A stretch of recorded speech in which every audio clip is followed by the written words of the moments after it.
on them all. The FCC is launching a task force with several big companies to crack down on the awfully costly phone scams. Now, Carrie, usually Forbes doesn't like government intervention, but you say in this case we need it. That's the flip side. Go ahead. It is a flip side, and you're right. They are infuriating. They drive us nuts. Sometimes government and private sector can work together, whether it's space exploration, disease eradication, drug development. There are instances when it can work. And also in spam on your email. When you opt out, it's very quick. It saves time. It saves productivity. We want to increase productivity on the show, So, John, right? this is one time when we need government intervention.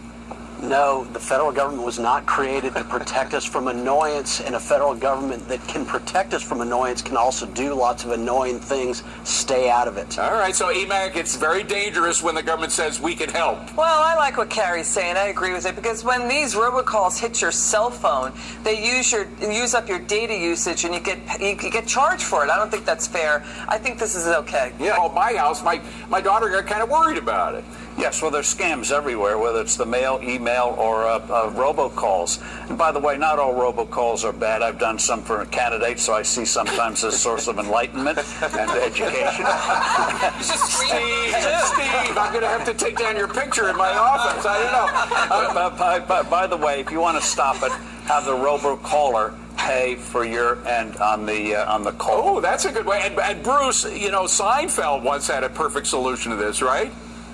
Oh, definitely. Yeah, that's what I use. I always ask the remarketer, I said, can I have your phone number and call you back later? Met your government in there. All any robocaller is going to have to do is make a donation to the Clinton Foundation, and they'll be exempt.